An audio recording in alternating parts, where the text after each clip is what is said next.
Okay, Véronique, hello, hello. Oh, There you bonjour, John. Hello. are. Great to see you. Good to see you too. Yes, Hi, Sébastien. yes, Hello, Véronique Veronique. here from Europe, Acker's director of Europe, and Lily, of course, our hostess with the mostest. And we are so glad for you to join us. Thank you very much. How are things in Burgundy, and how are you? Thank you for asking. Things are very good in Burgundy. This time of year, we love it because the vines are growing, and this year they've been growing happily.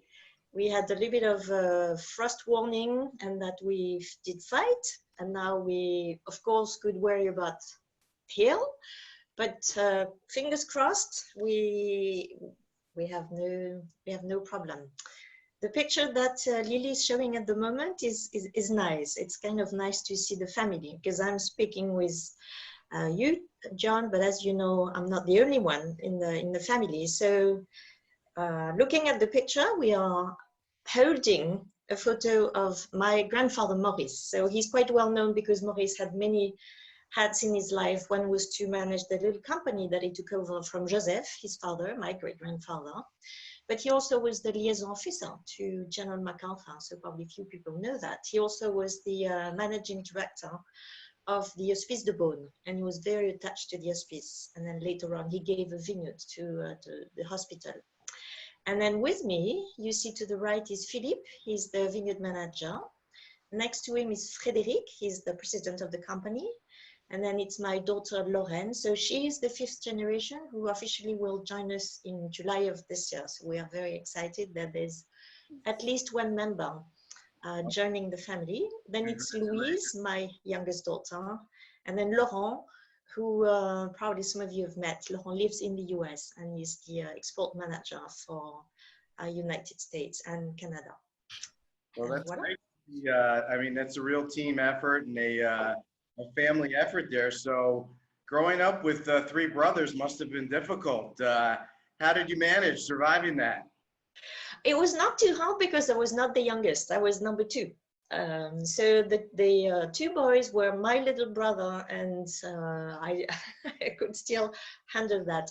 And I have to say, I have always been very close to my oldest brother. Philippe and I have been really growing together, and we get along very well. We actually work a lot because we both are in charge of Oregon together. So he also oversees the vineyard there, and I make the wine. So it's very nice not to have the load of work on yourself.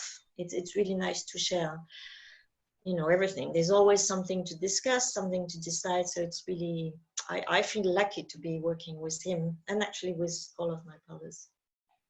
Well, that's great. That's great. So growing up, you know, as a Drouhin, in the Drouhin family, it was certainly a, you know, I mean, that's a very significant thing, because when you think about the last 100 years and, you know, the kind of modern era of Burgundy, when everybody shifted to domain bottling and more estate-owned wines, and I mean, there were a few families that were pretty much right there for the whole century. I mean, there's Domaine de la Romanée-Conti, there's Loire, there's Rousseau, there's Drouhin, you know, I'm sure a couple of more that I'm forgetting off the top of my head. But so what was it like growing up as a Drouhin? Was it kind of known everybody was going to go into the wine business, or you just kind of, were you into wine at a young age, or how did that? Going down there.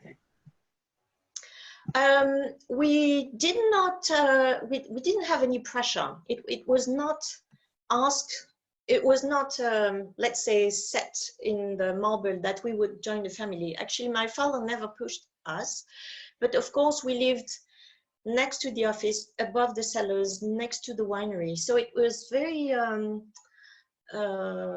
natural for us to be exposed. Every weekend we would go for walks in the vineyards. We would be in going to the Clos des Mouches a lot.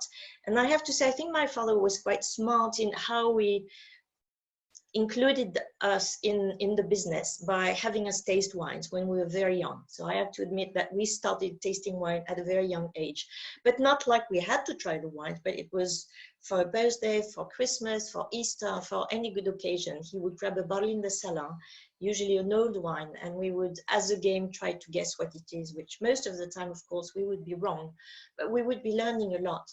And later on, when we had to decide what to do, I didn't think I would join the business because I have one father, 3 brothers, and only boys were working in the cellar. So for me, it's not something that I was going to do. Until 1972 arrived. I was 10 years old in 72. And that is when Laurence Jobard, and some people may remember her, Laurence Jobard has been the winemaker for Drouhin for more than 30 years. And she joined us in 72. Not to be the winemaker, to be the assistant to my father.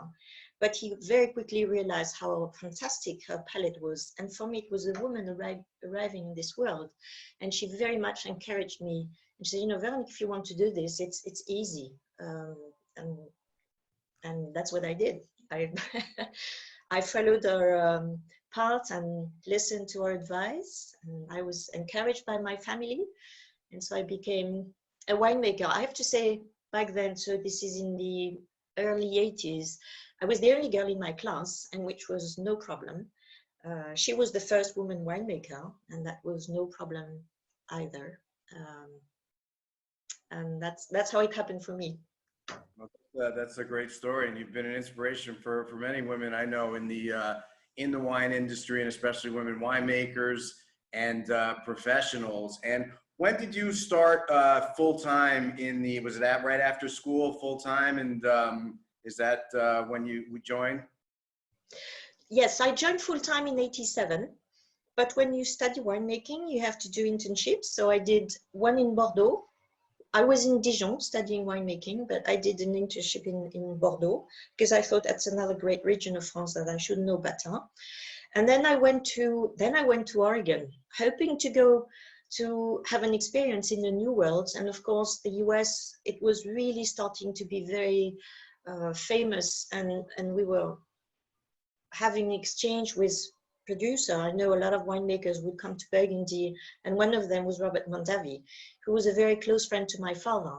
And so I was hoping to go and have an internship there. And then my dad said, well, if I were you, I would go to Oregon. And that was in 86. And I replied to that, I said, why would I go to Oregon? I don't even know where it is.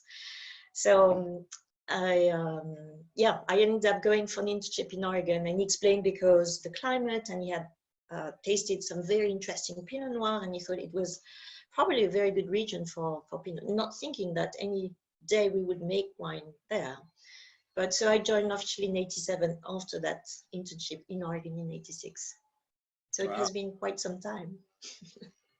That's amazing that he was really kind of ahead of the curve there. I mean, the wine business in Oregon was just kind of really starting to get into its own, and not the business it is today. But we'll talk about Oregon in a little bit. Right now, let's maybe get into the white wine here. We have a few wines to taste through with Véronique. I mean, of course, now you have, a very big portfolio. I mean, many of the wines are not big productions, but how many different appellations do you guys bottle now? We do have about 100. That's about 100 appellations. But it can be from one barrel.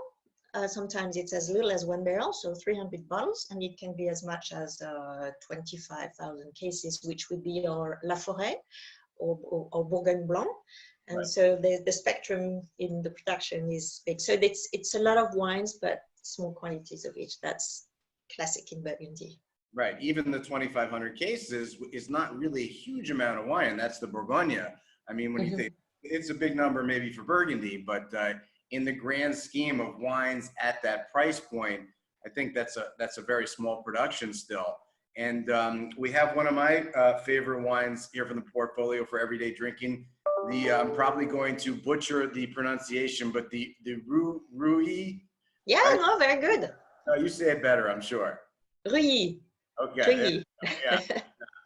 I'm not going to try to do it. I'm just going to stick with what I already did, I think. But this has always been one of my favorite wines in the portfolio. I think it sells for about $30 or $40 a bottle retail, and it just delivers a great Burgundy experience. I think, some people have a problem with finding good value Burgundy, and that's why we wanted to show a couple. Obviously the prices have gotten more and more expensive over the past 10 years. There's been a huge increase in worldwide demand. But now I think people are looking for wines like this. So talk to us a little bit about Rouilly and the village and kind of what it means to you and what you're tasting. Yes, with pleasure. So Rouilly, this is it, voila, Rouilly. It's a village in Côte Chalonnaise, so it's very close. From Beaune, it would take me about 20 minutes to be in the vineyards of Rouilly. So it's very close, but it's not considered as being in Côte d'Or. You would have Meursault, Puligny, Chassagne, Montrachet, and then you come to actually the very famous, you drive by La Meloise restaurant, which is in Chagny, and then you arrive in Rouilly. So Rouilly, as you said, John, to me it's the perfect wine if you don't want to open or serve wines like Meursault, Puligny, or Chassagne, which of course, as you said, lately the prices have gone up. I think those wines remain very reasonably in price. In Rouilly, it's interesting, we have both the Pinot and the Chardonnay, so we are tasting the Chardonnay. The way we make the wine of Rouilly is exactly the same as we make a Meursault or a Village of the Côte d'Or. So we will pick the fruit, and then fruit will ferment. The only thing is the oak regime will be 10 to maximum 15%. So you don't want to overpower the wine. The wines of Rouilly do have an aging potential, maybe not like a Meursault, but 4, 5, or 6 years is no problem. I personally like them on their use and their fruitiness, but they are not light wines. They are very balanced. They usually pair with many different types of fruits. And so it's really a wine, it's easy to say Rouilly, to consider, to easy to have in your cellar if you have friends or a big party. Then you don't hesitate to open a couple of bottles because they'll give a lot of pleasure. Yeah, it's a serious wine. I mean, this is no, this wine has serious acidity. It has, this is 2018 we're drinking. I hear 18 is an excellent vintage for white wines. Is that your feeling? It's a very good vintage for both whites and reds. I'm terribly excited with that vintage. I think the reds will be extraordinary from, I mean, everything is bottled now. From Bourgogne to Grand Cru Rouge, it's amazing. Now for the whites, there's some debates. Oh, did you have high acid, low acid? Well, we got both. For the whites, it was a little bit of all over. But generally speaking, the wines are very balanced. And I think the Rouilly 18 does show that balance because the acidity is there, yeah, which I like. Great acidity. I mean, very vimful. It's, it's a serious wine, despite the not so serious price tag. So that's, and I wanted to ask you, so when you have 100 different appellations to bottle and make, I mean, do you have a whole team of winemakers? I mean, that's a lot of wines to make in 1 year. I mean, are you involved in every single one, or do you kind of delegate certain areas to different people that you trust and have worked with for a while? No, it's a very small team. Jérôme Forbrac is our head enologist, technical director. So at the time, Laurent Jobard was working with my father, and now we can have split because I'm working with Jérôme, so we still have this binôme of a woman and a man. And then there's a girl in charge of the cellar, and there's a girl in charge of the lab. So there's a lot of women, 1 boy and 3. So it's 4 winemakers, Jérôme, and then 3 of us. And what we do, and now my daughter who is joining us. And so the way we do is, because there's a lot of wine to taste, 1 week we taste all the reds, 1 week we taste all the whites. So every other week we will go, the entire cellar will be checked. Wines in the barrels, wines that don't go to barrels, like Chablis. Chablis wines, we don't put them into oak. And I have to say, it's not a bad job. It's very demanding on time. You have to be dedicated. And every morning at 11 o'clock, we go, and then the boys in the cellar, there's 6 cavistes, boys working in the cellar or in the bottling room, that will take samples for us, and then we taste. And then what we decide after the tasting is what to do. So option A is we do nothing, the wine is perfect. B said, it's maybe time to do the racking of the wine. And then at some point said, it's probably time to bottle the wine. So that's when you decide to take them out of the barrel. So it's very important to taste them, just to kind of decide what you want to do. And then the style of your maison, of your house, will be guided by what your feelings about the wines. And then sometimes, if something did go wrong, you can address it quickly. Do you ever sell off any of the wine if the wine's not quite to your liking? Do you ever kind of say, oh, or you just put everything in the Bourgogne, unless of course there's a problem, you know, but if it's just, does everything by default, it goes into the Bourgogne at the end? Not necessarily, it depends. No, sometimes we would, yes, declassify, but it doesn't mean we will declassify to go to the Bourgogne. For example, Gevrey, or Cuvée of Gevrey-Chambertin has about 25 to 30% Premier Cru. You don't see that on the label, you don't see it on the back label. It's just because to maintain a consistent quality, my grandfather used to do that. It's very expensive to do, but you will declassify Premier Cru, not because they're bad, because you probably think they're not good enough to be Premier Cru, and you know they will bring something interesting into the blend.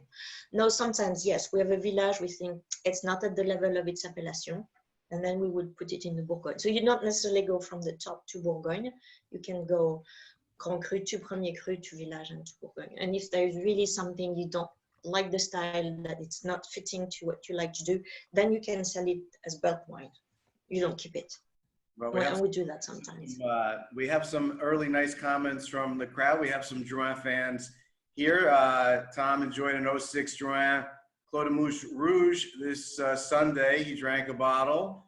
I'm not sure if he drank it by himself or shared a glass or two with his family or friends. But and another person, Richard, tasted his first Burgundy tasting in 1982 in New Jersey, and one of wines he had that evening was the Clos de Mouche. So we have some nice comments from the crowd. And a question from Logan here, who asks, do you have a favorite wine or vintage that you have made? I mean, it's an impossible question. So many great wines over the year, but maybe a special memory or a significant vintage for you? Well, there's one, because it was kind of, for me, the day I decided, wow, this is quite extraordinary, this world of wine, because I was exposed, as I said before, as a child to wine, but I don't think I realized how lucky I was to taste these wines, and how lucky I was to be in Burgundy. But for my 10th anniversary, my father took a bottle of Chambertin Clos de Bèze 1962. So back then the wine was only 10 years old. But that wine, I never forget. I still remember the wine, the perfumes, the aromatics, and I thought, wow, this is just an extraordinary world. But of course, as you say, we've been so lucky to taste wines. And one thing I would like to share is the time of my grandfather was very difficult. And so sadly, he could not afford to keep wine, or didn't think of it, because everybody was making a little income. So we have very, very little old vintages. My father started to keep wine when he took over in 57. So the first vintage he kept was 59. And then so from 59 to now, we have a little library, not much. But through friends that come to Beaune, and you are one of them, John, you bring back to us some of our wines, or not necessarily our wines, but I've been so lucky to taste old Drouhin wines from friends that bring them back to share with us. I think it's extraordinary. And one bottle that I particularly remember was a 1904, the oldest one I had from Drouhin, 1904 Clos Vougeot. So the wine had been made by Joseph. It's the only time I ever had a wine made by my great-grandfather. And you never forget these moments. And the wine was really, really delicious. You know, for 10 minutes, it was singing, and then it was time to drink it. I've had some spectacular old Drouhins as well, some with you over the years, and the wines do age magnificently. And I think, you know, the fact that, I mean, obviously some wines you make are Negociant, where you buy the grapes, but most of the wines, a significant amount of the wines, you own the vineyards as well. We are very lucky that the estate, so the estate is 80 hectares, and 40 of them are in Chablis. People don't always realize that Chablis, so the estate is called Drouhin-Vaudon, named after a watermill in Chablis. But 40 of the estate is in Chablis, because in the 60s, my father, like in Oregon a little later, believed into Chablis that the region would come back on the world scene. But at the same time, he was very lucky to buy, because you could afford at the time vineyards like Musigny, Amoureuse, Bonnemar, Griotte, Chambertin, and then of course Clos des Mouches was started by Maurice Drouhin. He's the one who started the estate, and we have 14 hectares of Clos des Mouches, which are split half in Chardonnay and half in Pinot Noir. So yes, we are very lucky. But as you say, we also buy grapes. And to me, every wine is made from a domain because people grow their grapes and take care of the vineyards, and we buy those grapes. So yes, it's the domain that you run your own grapes, and we went to organic farming and then biodynamic farming. And so the grapes we buy are not necessarily organically farmed or biodynamically farmed, although we try to buy sometimes wines like farmed like this. But when the wines are in the cellar, really there's no difference for me how we take care of them. It's like an adopted child and not adopted child, you will do the same. But it's true when you own your vineyard, you can prune and farm the way you want. And we're very lucky to have amazing vineyards. Yeah, you do. I'm going to, Sebastian, we were talking earlier about the Côte de Nuit Village, and you had a question or two about that wine so I'm going to turn it over to you so I can pour this wine and get to start to drink it here myself. I put something. Yeah, can you hear me, Véronique? Yes, bonjour Sébastien. Ça va? Oui. Yeah, the Côte de Nuit Village.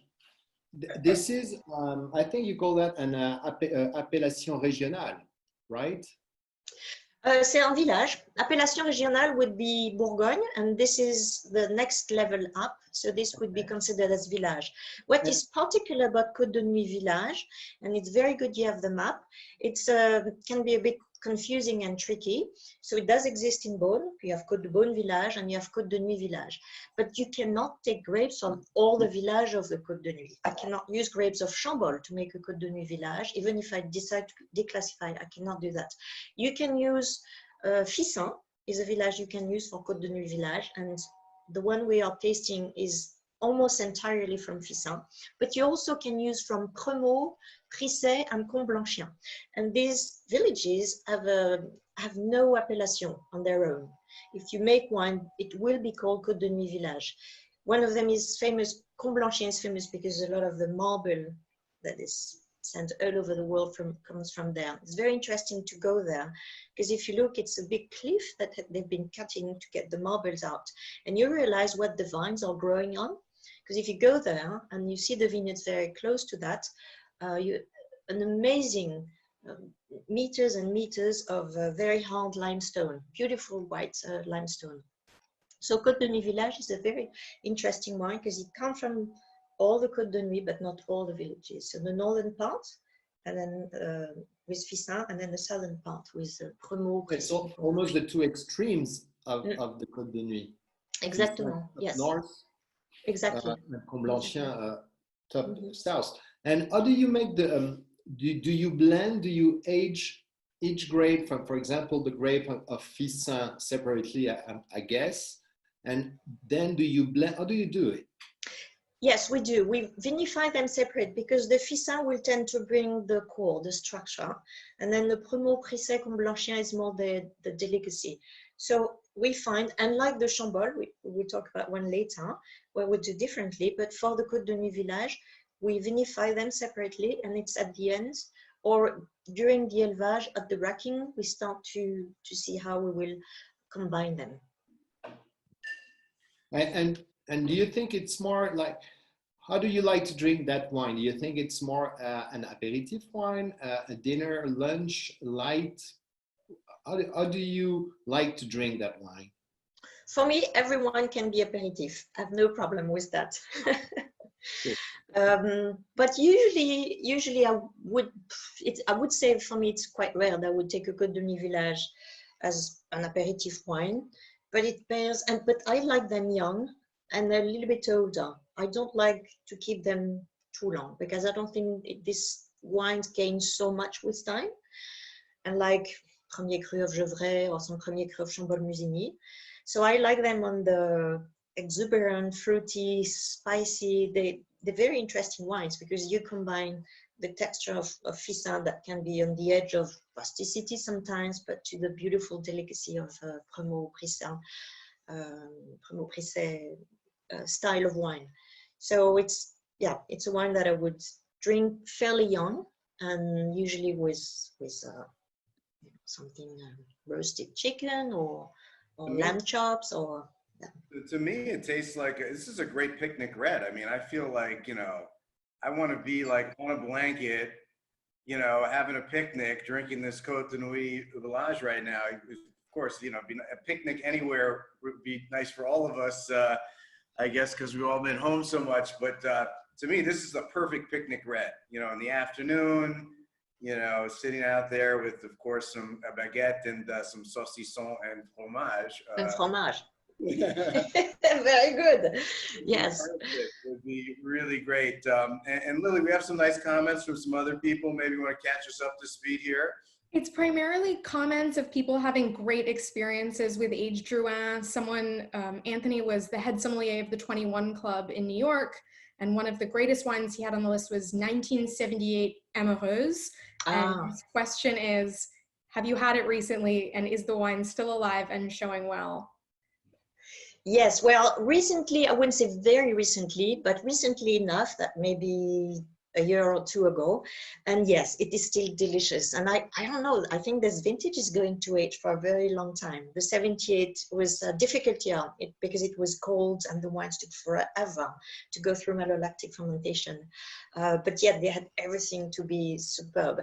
And we didn't realize 78 was so beautiful until quite late. But now, yes, it's quite an extraordinary vintage. And then of course, Amoureuse is a very, very unique site, very unique climate. John, have you had the 78 Amoureuse recently? Not recently enough, but I've definitely had great old Drouhins. My most recent memory of a great old Drouhin, I mean, not so old, but old for a white wine, a 92 Montrachet, Marquis de la Guiche, which was out of Jeroboam at La Paulée, which we had. Tom brought it, and it was just, I mean, heavenly, just in the perfect spot. I mean, your Montrachet, to sidetrack, since we're in the world of Amoureuse, I might as well talk about Montrachet. I mean, it is probably the best pound for pound. I mean, some of the Montrachets are so expensive. They're $2,000, $3,000, $5,000 a bottle or more, and of the great producers. But I find, you know, when I want to open a Montrachet that I know is consistently great, I mean, it's not what I would call a cheap wine. No Montrachet is, but relative to some of those other prices, it's one of the best Montrachets for me to drink on a regular basis. And I mean, you have a very big holding there, a very important holding in Montrachet. Yes, so thank you very much for the nice comment, John. We don't own Le Montrachet Marquis de la Guiche. It is owned by the La Guiche family, but it's a very lovely contract since 1947. This is a contract between the La Guiche family and the Drouhin family. You know, back then, the times were very troubled and difficult, and you had the war. And the La Guiche family owns the vineyard, but they're more of forest managers. So anyway, they started to work with my grandfather, and so we are very lucky that we decide on when to pick the fruit and make the wine. And it's 25% of Le Montrachet. So yes, it's 2 hectares. On the Puligny side, so you start in Puligny, just below Chevalier, above Bâtard, and next to it is Les Demoiselles. And then you go for 2 hectares. It's 5 different vineyards because they've not been planted at the same time. And so when we harvest, it's not harvested all at once, which makes very interesting to follow them in the cellar because we have 5 little lots of Montrachet, which in the end we combine. And it's quite extraordinary to follow the wine over the months because the Montrachet takes time. And what about that, you know, the Montrachet being half, it's like about half in Puligny and half in Chassagne. Have you had a lot of experience? Is there a big difference between the Montrachets from the Chassagne side versus the Montrachets from the Puligny side? Are there any that blend both sides, or how does that work? I don't know that anyone blends because I don't think anyone owns Montrachet on both sides. So everyone, and of course, when you can make Montrachet, it's extraordinary. So I have had Montrachet from the Chassagne side, and I wouldn't say there's huge differences. There's of course differences, even between Le Montrachet, there's differences. But then sometimes it's because of the style of the winemaker. We never use 100% new oak, for example. We use only maximum of 50%. Some will go 100%. And there's no, it's good or wrong. Both, I would say, it depends on what you like to do. Puligny might be on a more round, nutty hazelnut side, and then Chassagne is more the mineral down to earth, a little more rocky sort of style. The Dominique Lafont Montrachet, for example, is on the Chassagne side, and it's a very good Montrachet with a lot of structure. I think all of the Montrachet are superb, and it's quite a vineyard. Very special wine. And you know, speaking of special, I mean, you've made a lot of references to your, you know, father and your grandfather. Obviously, you have a very close bond with all your family, which is wonderful to see everybody working together and on the same team, which many families cannot figure out so easily. But you know, talk about, I mean, your father is still alive today, and he's is he involved at all? And I think, you know, your grandfather, people don't realize the history. I mean, he was a war hero in France. I mean, he was actually captured in the war. He didn't know if he was even going to make it out alive. I mean, so that's you know, some amazing history there with the family. Tell us about that. Yes, Maurice was very, he was a hero in France, but he also was a hero in the US because he got the Civil Cross. He was awarded the Civil, I think you call it the Civil Cross, because of his act of heroism during World War I and II, actually. And then he also, as I said, ran the hospital of the hospice. But when Beaune was occupied during the war, he was helping the Résistance Française. The free zone was not very far. The free zone was in Chalon-sur-Saône, about 25 kilometers south of Beaune. And then, of course, that put him in trouble. So he was arrested one time and put in jail. And then, because he was quite important in the city, the mayor went to say, no, we need Monsieur Drouhin, please free Monsieur Drouhin. So they did it, said, but you don't do that again. And I said, no, I won't, but he did. So he still continued to help the resistance. And that got him in second time, was going to get him in trouble. But the beauty of the story is he had saved the life of a German soldier at World War I, and they became friends. And so when all that trouble happened again in World War II, actually this was on D-Day 1944, just after the débarquement, this guy warned my grandfather, Maurice, you have to disappear because, you know, they're going to come and get you and you'll probably be shot. And that is the famous story that is in a book called Wine and War, where they tell that story, where my grandfather goes through the cellar and in 1 or 2 minutes runs to the Hospice de Beaune, which, you know, the place we're very close to the Hospice de Beaune.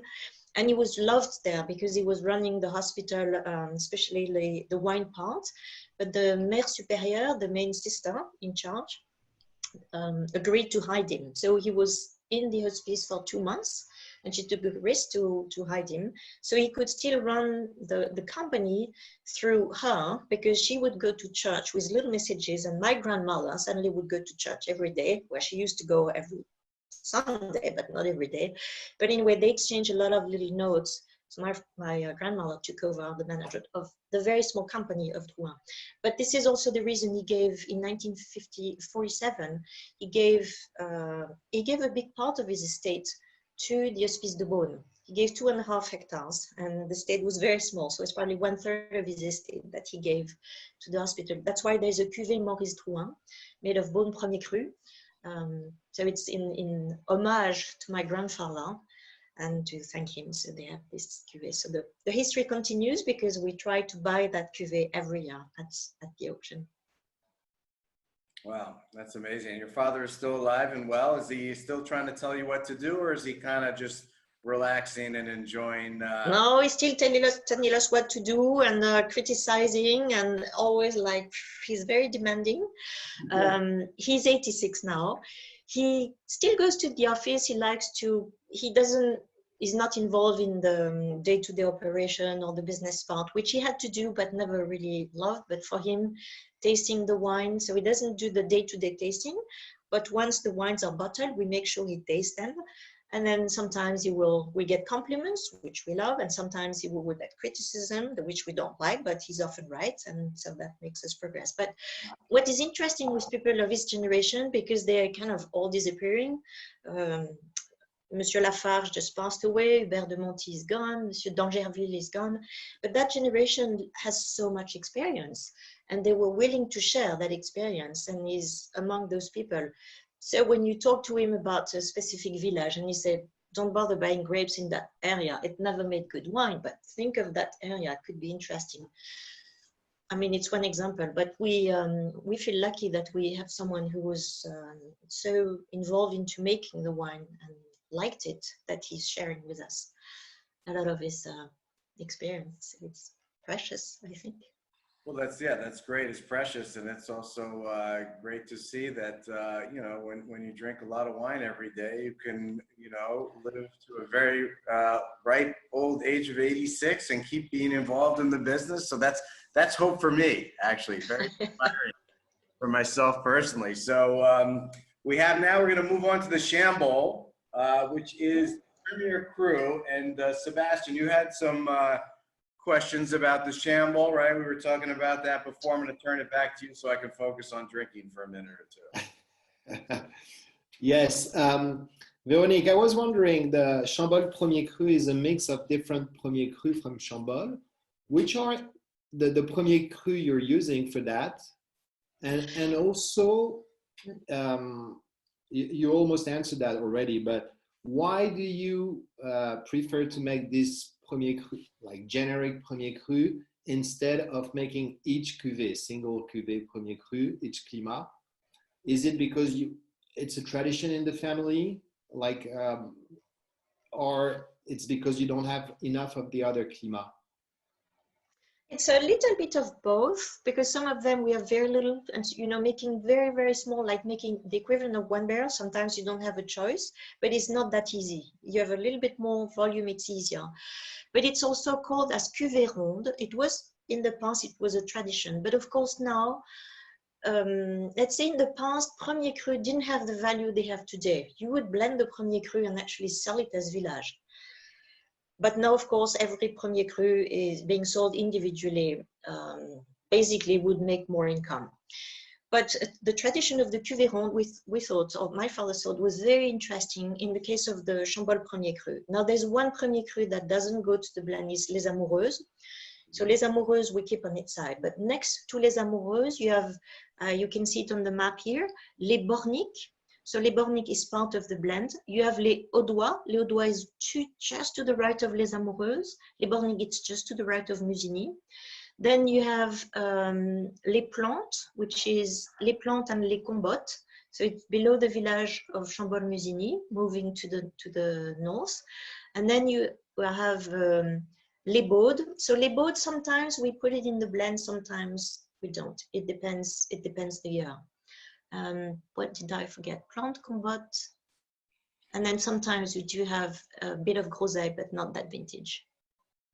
Et voilà. So it's interesting because you have both the northern part of the village and the southern part of the village. And if you think of the next level, which would be the Grand Cru Bonne-Mare to the north and Musigny and Amoureuse to the south, you have a different texture of the wine. And the beauty of Chambol is, of course, we know that the cashmere, I call it the cashmere, the subtlety, the beauty of the texture. But it is different from the north to the south. Bonne-Mare is a little more structured, and Musigny has a lot of power, but it's a little more delicate. And so in the Premier Cru, you have a combination of both sides of the village. We find it really interesting. So and which one is your favorite climat in this mix? The one next to, we know it's because we keep, as we say, we could do the cuvée ronde, but we don't do one big tank with all those grapes. So we keep the northern part and the southern part. And the one next, Les Borniques, the one next to Amoureuse and Musigny, of course, had that beautiful style and finesse and refinement that suits what I love in Pinot. And so that would be my favorite side. Talk about the vintage here, 2017. Now I've heard, well, we tasted with Jean-Marc last week a bunch of 2017 whites, which were spectacular. How about the reds? How is it for the red wines? I mean, this is a delicious wine to me. I'm very, seems like it's a wine to get almost immediate pleasure out of. I mean, it doesn't feel too young. It has nice fruit, it has nice spice. There's a playful richness to it. I mean, it's a very tasty wine. Yes, I'm so happy to hear this, John, because when we talk about this level of wine, you're watching, oh, I have to keep them and leave them. I don't find it with 17. 17 first is the first vintage after a whole range of very small vintages in terms of production. 17 was not small. From really the south to the north, we had a good crop. It was, everyone's so happy to make wine. When I say good crop, it was back to a normal crop. Not huge, but back to normal. That also did translate into the wines, making wines maybe less structure or less power than you had in 15 or we started in 12, actually, having very small volumes. And I call these 17s, en français, we would say it's like bonbon, it's like candy. They're so gourmand. I love the 16, and I still do, and I really think they're delicious. And then 17 is maybe a step down in structure, but it's the step up in pleasure, in terms of immediate pleasure. So I totally agree with you. Don't be shy opening the 17s. I don't know how long they will go, maybe not as long as 15 or some of the, or 18, but 17 is delicious. I just need those to drink. You know, everybody, we need to keep those 15s and 16s and 18s in the cellar. I mean, 16s are nice. They're very fresh and there's a pleasure out of some of them, but still, you know, 15, 16, 18, I think, you know, those are the wines you want to put in the cellar, and you want to drink some of these 17s or an 11 or the 7s or 8s or things like that. I mean, what do you find 17 like another vintage? Do you find it like somebody asked, is it like 79 or an 07 maybe, which is one of my all-time favorite early drinking vintages, or how do you see it? Yeah, I saw that little note from Tony Taylor. Hello, Tony. I think he's right. Actually, if you think of 79, 79 was in the shadow of 78, but actually the wines in 79 were more pleasant to drink than 78 were. Now, in the long term, the 78 tends to be a long aging vintage, but 79 is, I didn't think about it because I rarely try to match another vintage. I know Michel Lafarge used to do that, but with vintages in the 20s, so nobody could argue with him. I forgot which vintage he was. But he did compare to one of the vintages in the 20s. Of the most recent vintages, not really, because it's so, yeah, it's just giving so much pleasure. Which vintage did you say, John, for you? Well, I like 07s a lot. I think 07, 07. is one of the vintages that it doesn't, you know, there's a little bit of 07 in it because I have that early drinking pleasure. Like I've gotten a lot of pleasure out of drinking 07s. I will not hesitate to open up an 07 red, you know, at any time, because I know they're just always going to be delicious, you know. And yes. So that's kind of why I saw a little bit of that. But to me, this feels like maybe because it's younger, but there's a little more density perhaps in the 17. The vintage was a bit easier. 17 was a warm vintage. 07 was not, but I totally agree with you. 07, and for me, both the whites and the reds. Now, in the restaurants, when we can go back to restaurants, if I see an 07, white or red, I usually will take it because they're delicious to drink now. Yeah, absolutely. We have somebody, Lily, right, that wants to know about a specific wine and when to drink. If it's so someone is asking about Chassagne Montrachet Rouge. Ah oui? That has a bottle of 1996. They're thinking about opening soon, but don't know whether or not to wait even longer. And we could also speak a little bit about 96s, but for that, there's a lot of questions there, I'd say. Yes. Chassagne Montrachet Rouge, we don't make it anymore because Chassagne, as we say en français, beaucoup blanchi. So it became more and more white, meaning the Pinot was replaced with Chardonnay because the reputation of the whites from those three villages is so high, which is a bit sad. You still have some delicious Chassagne Rouge, but the people don't sell the grapes. So we stopped making it because the grapes we would find are not good enough to make a rouge. So that's a precious bottle.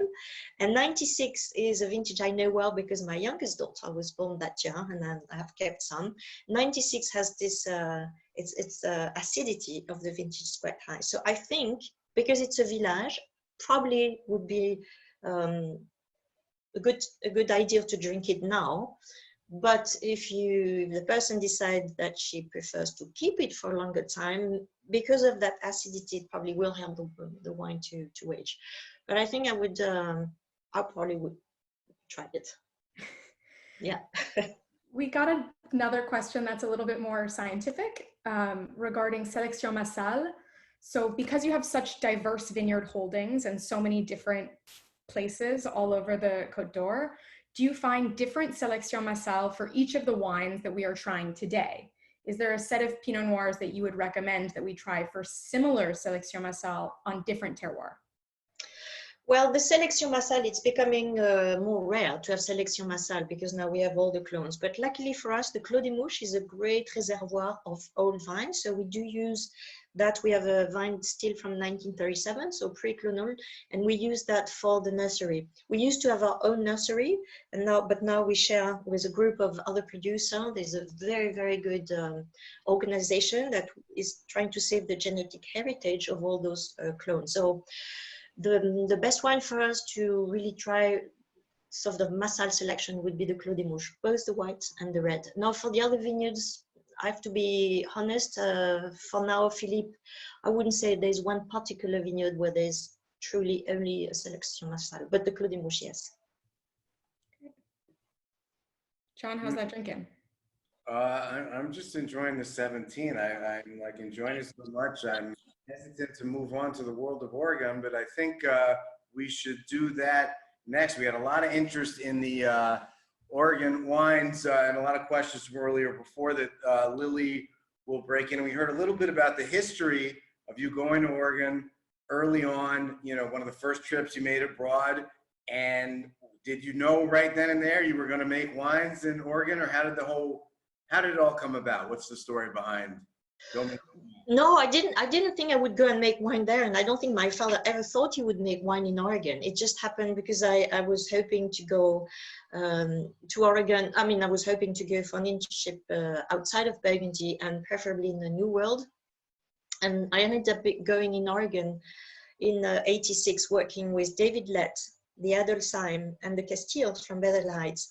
And the reason it was with them is because our distributor for the Drouhin wine from Burgundy was the same as for these pioneers. And I really won't thank them enough because they've been asked if they would be willing to welcome a small Burgundy girl that has very little experience to help them for the harvest. And they all said yes. It was so nice. So in '87, I helped them. No, it was in '86. I helped them to, you know, work in the tiny, small wineries that they had. And David Lett is Irish, and of course, David Lett is Papa Pinot, as we know.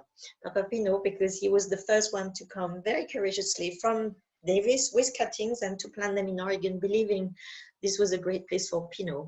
No grapes was being grown in the valley. Never since the Prohibition, no grapes had been grown there, but he thought it was a good place for Pinot. And then my father had been luckily trying some wines that he was given probably by customers or friends. And so when I suggested to go to the New World, he said, you should go to Oregon because I think that's a great place for Pinot Noir. And one after my stage, I was just saying goodbye, coming home. And then they called my father and they said, and I know it was David Adelsheim, and said, Robert, how about you make wine in Oregon? Would it be exciting for you? And my dad said, yes, it would be fun, really fun to try, but I don't have the time. I'm very busy in Burgundy. It's a very demanding area and our harvest is too close. So thank you very much for thinking about it, but no. And they did not give up. 1 year later, they called my father in June of '87. I said, Robert, there's a beautiful piece of property for sale next to David Lett, so next to Irie in the Dundee Hills. It's not planted, but we think it's a great site. You should come and see it. So he grabbed me and he said, let's go. So we went there July of '87. It's the first IPNC, International Pinot Noir Celebration, where he was a speaker. And David Adelsheim took us to this side. So we go up the hill. So it's on the hill overlooking the valley with the Cascades. So you have the Mount Hood volcano across. It's stunning view, but not just that. And so he said, you know, if you are willing to move there and to kind of take a winemaking, I think we should try. Okay, so I was 25, very little experience, and I had no idea what I was signing for, but I said, sure, I will do it. So we ended up in July of '87 having Yeah, that's a picture of the winery today. So before, when the first day we walk on that hill, we just had the big trees that we see on the left of the picture, and that's it. And it was wheat, and it was a gorgeous day. And then so we decided to make wine very quickly. So having no vineyard, no winery, and no equipment, that was tricky. But we bought grapes, we rented a space, and we sent equipment from Burgundy. And we made in 1988, 96 barrels of Pinot. We liked it. We took samples back to Burgundy. We had our friends that we like, that are good winemakers, try the wine. And we told them, I mean, don't be only polite. Tell us really what you think. And so everybody was enthusiastic and said, well, this is pretty impressive, but nobody is ever going to buy Oregon Pinot. Nobody knows about this place. So anyway, we were encouraged and decided to build a winery. So this was 89, we built the winery. So I wouldn't say it has been an easy adventure. It has been an adventure. I have no regret. If we had to do it again, I would. Luckily, as I said before, my brother Philippe was very quickly in the adventure, because there was so much to decide: how to plant, what to plant, which clone, which rootstock, did we graft? Oregon did not have phylloxera back then, but my father said, you know, in Europe it took 10 years to spread all over Europe. So I think we should graft the vines. Everybody said, it's expensive, what would you do that? He said, well, just to be cautious. And he was right, because in 91, phylloxera arrived in Oregon. Then how do you do the spacing or the density? And so there was a lot of thinking behind that. So we chose to be not like Burgundy, which is the highest in the world, but we chose to be more than what Oregon was doing, which is 4,500 plants per hectare. So we are 7,500. That led into a big problem. How do we farm it? Because there was no equipment that can go in the row. So we sent from France, from Burgundy, the famous over-the-road tractor. I mean, I could go on and on with all the stories over there. But the idea was to make Pinot Noir. Chardonnay came a little bit later, and a very elegant Pinot. Oregon, the choice of Oregon, climate, cool climate. This beautiful variety doesn't like when it's too warm, and it doesn't like when it's too cold, because either it won't get ripe or it could be a little bit overripe. Qu'est-ce que j'allais dire? Yes, so we had to decide, we decided to go with Pinot Noir, and the big surprise for us was the soil, because climate is similar to Burgundy, cool climate, but the soil is totally different. We have none of those limestone and calcaire. It's all volcanic soil. The Cascades, the end of the Rocky Mountains, end up there, and the volcanoes have been throwing basalt for a long time. And so almost in the entire Oregon vineyard sites, not all of the valley, are the grapes are growing on old basalt, called Dundee. We're on Jory soil. It's a type of basalt, so there's no limestone. So the surprise for us was how it's interesting how beautiful this Pinot can be growing on such different soil. So Burgundy, we know the terroir pretty well now, and Oregon is a terroir, but we did not know them well. But I find it fascinating that over the last 30 years, because we've been making wine through different types of vintages, warm, cold, early, late, consistently, some of my sites on the property, which we have been planting slowly, well, you see, it's like the Amoureuse. You see coming every year some characteristic. So sometimes you say, is it the vintage? Is it because of the clone? Is it because of the rootstock? But after 30 years, when it's consistent, you say, well, it's beyond that. It's because of the soil. It's something special. So anyway, it has been a very, very interesting journey to learn about the terroir. We are not at the definition of climat, of the climat we have in Burgundy. We will get there, but it will take more time. So really the idea was to produce an elegant. So I have 15, I know you have 16, but I opened yesterday a bottle of. We have a vintage variation discussion. Well, I'm going to talk about the 16 for Yes. a minute, because this is very interesting to me, because normally I don't have, you know, Oregon versus Burgundy, and this Oregon wine is standing up quite well. I mean, to me, there's like a richness and a meatiness.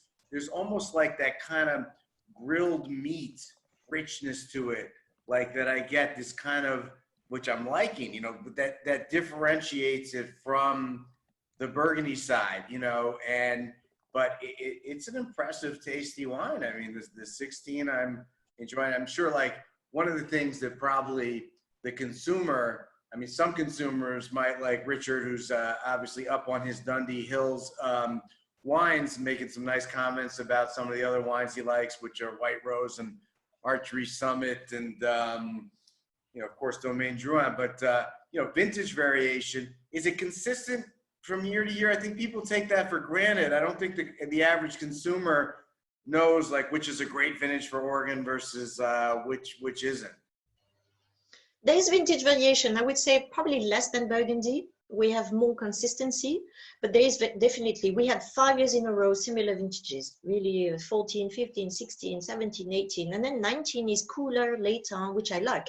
It's just going to make a different style of wine, which I'm very excited because it would be a bit boring if every year was the same. And talking about Burgundy, I have Burgundy here and Oregon here. And by the way, this is the beautiful Oregon Pinot Noir glass that Riedel designed. We were very excited to kind of help with this, but this is a beautiful Pinot Noir glass made by Riedel. And so if you compare the wines, of course, when we compare, there's always the decision which one I prefer. But in this case, it's not the question we should ask ourselves, is what do we find similar and what do we find different?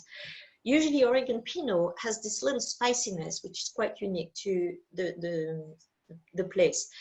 If we were in Burgundy, I think the village of Beaune and Savigny-les-Beaunes might be close in that style of nose.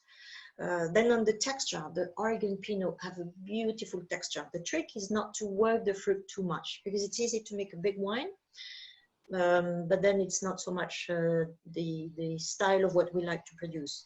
So really, Pinot in that place, I mean, I'm really, I can't thank the pioneers, David Lett and David Adelsheim, and actually my father, that they believed into this place a long time ago. And it's just, we're just trying to reveal those messages from the terroir every year. And the other exciting news is if I line up all my vintages since '88, which was the first one, we made wine every year since, they are all still tasting delicious except one, 97. 97 was a terribly difficult year there. But 97, I wouldn't say they're very exciting anymore. But all of them, 98, 93, cold vintage, 98, warm vintage, they are really, I mean, surprisingly beautiful. I mean, 29 out of 30, that's a pretty good hit rate. I think that's, Pas mal, huh? you know, that's quite good. I mean, I'm digging this wine. I mean, Oregon is exploding right now. There's a huge amount of like micro producers, tiny. I mean, the wine scene out there is very major. I mean, it's really coming into its own. Yes, and you know, one strength of Oregon is that people have been very smart in working together. It's not like everyone is making wine in its own corner. Of course, everybody's making their wine, but there's been a lot of sharing of experience, sharing of what went well, what went wrong, what equipment works well, helping each other. And I think the community has been very smart in doing that. Also very, if you see Pinot Noir, it's 100% Pinot. There is no like 5% of something else that can go to the blend or 10% of another variety. So they've been very strict on the labeling. And yeah, so everybody is pulling in the same direction in trying to make good wines. And so some people might say, oh yeah, they're not cheap, but Pinot Noir is not cheap to produce because you have so much hand labor. I mean, particularly Burgundy is the most example. I don't think people realize, but one vine gets about 28 to 30 times attention on a year. So from the day you start, let's say, pruning until the next pruning, you will do 28 times. Each little vine will get some attention. So that means it's a lot of time that you spend. And the production is small, of course, because the yield with Pinot is the trick. If you go beyond a certain yield, then the quality, the concentration will quickly go down. How much of the Drouhin, you have the two Pinots and you're also making a Chardonnay. What is the production levels? There's the one named after your daughter, right? Yes, so yes, I have my little collection here. So this is my Cuvée Lorraine. So this one is named after my oldest one. She was born in 92, and that's the first vintage we made of Lorraine. I have another Pinot called Cuvée Louise. That's of a very small production because it's my cherry on the pie. It's my best barrels that I blend. And so that is reserved to the wine club because I don't have enough to sell to the country. But Cuvée Lorraine is a bit more available. Production on Lorraine is about 2,000 cases. And then, yes, I do have a Chardonnay called Arthur. And I have 2 wines called Édition Limitée. And there is one Pinot that you probably have never seen, but I had to show it to you and show it to our friends because nobody knows about this new treasure from Oregon. So, you know, my Petit Mont from Burgundy. This is my Petit Mont from Oregon. I made this wine with my best friend, Isabelle. And it's very small production. We do 5 to 6 barrels. But Cabalus, because Cabalus is the Latin word for horses. And we met 32 years ago at a horse riding club. So like we like to say, this is 30 years of friendship in a bottle. Beautiful, beautiful. I hope you try it someday. I'll get some to you. I would like to, yeah. So it really seems like Oregon, you're expanding, you're growing and very committed to the region, which is great to see. We like to see that because, you know, it's probably easier for us in America to get those Oregon wines, and we have to work a little harder on the Drouhin wines to get those because you have such an international presence, you know, from Burgundy. We have a lot of questions about Oregon. So Lily, maybe you want to share a few questions from the crowd? Certainly. So one question that we've gotten now a few times is, what is the Rose Rock wine compared with Domaine Drouhin Oregon? Is it enough? Yes, good question. I'll grab a bottle. I'm not going away, but yes, Rose Rock, I need to show because it's a lovely label. You see the little rose, and then the Chardonnay has a little rock. So Rose Rock so we are in Dundee. DDO is in Dundee AVA. Rose Rock is in Eola Amity. So Rose Rock is owned by us, and there was a big question for us: do we put this wine under the Domaine Joseph Oregon and a classic label with the cartouche, or do we give its identity to this site? We decided to go in that direction, so keeping the name of Rose Rock and making a specific label. So it's part of the property, it's just a different AVA. So it's in Eola Amity, and we bought that property in 2013. It's funny because it's exactly the same size as DDO. When we bought it, it was planted. DDO, we did plant. But Rose Rock has 4 hectares of Chardonnay, which is spectacular, and it has 45 hectares of Pinot.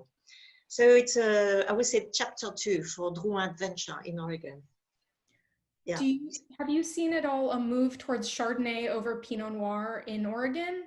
Or are people kind of staying with Pinot Noir and replanting and growing the Pinot Noir versus kind of transitioning to Chardonnay as perhaps the climate changes?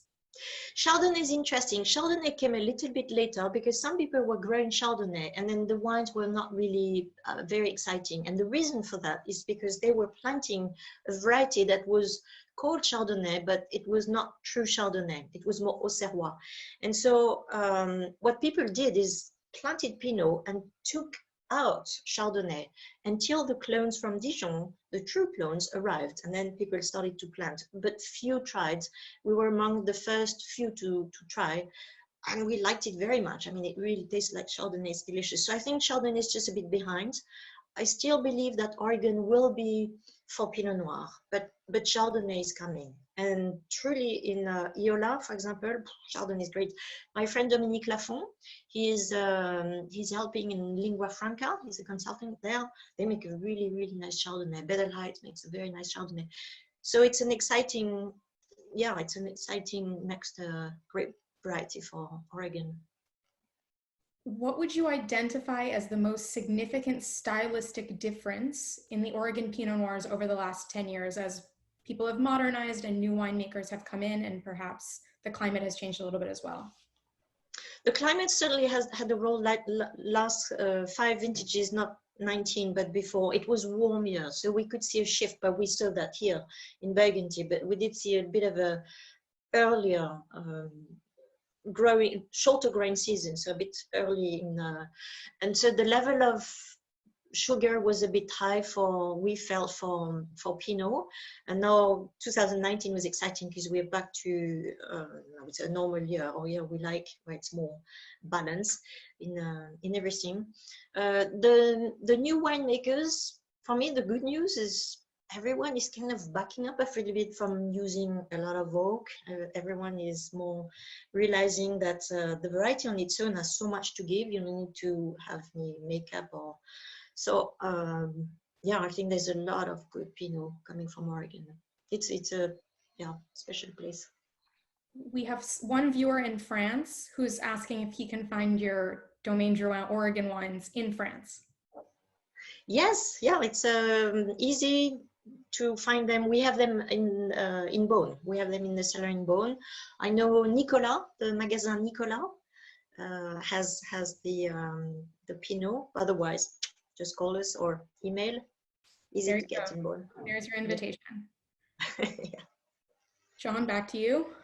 Okay, thank you, Lily. Thank you. So, I mean, this was an amazing tasting, of Drouhin wines, one of my favorite producers in all of the world. You guys are making amazing wines, from the entry level to the ultimate. I mean, it's just incredible what you do, and love your wine so much. Love you guys so much. You're an amazing family and all such great ambassadors for wine.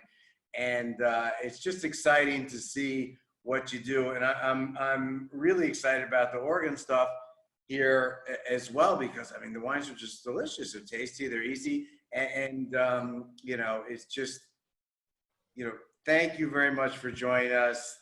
Thank you for coming. And I look forward to seeing you again in person, hopefully in 2020, fingers crossed, but Yes. 2021 at the latest for sure.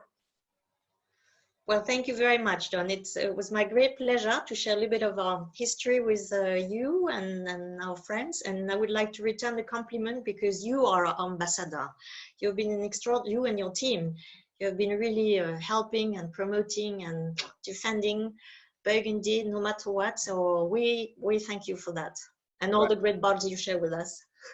Thank you. And I'd like to thank the Chief Drinking Officer, Sebastian Abrique, Chief Drinking Officer. Yes. Absolutely. Your team is fantastic.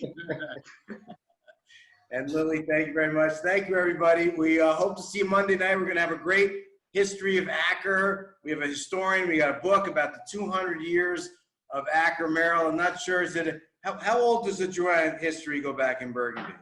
140 years this year. Oh, all right. I feel good. I got 200, Yeah, bravo. So we're back on Monday, and thank you all for joining us. Monday night about the history of Acker with the historian. We wrote a book, and I'm sure Sebastian will send you that book if he hasn't already, of course. And thanks everybody for tuning in. We'll see you next week. Have a great weekend. Bye. Have a great weekend.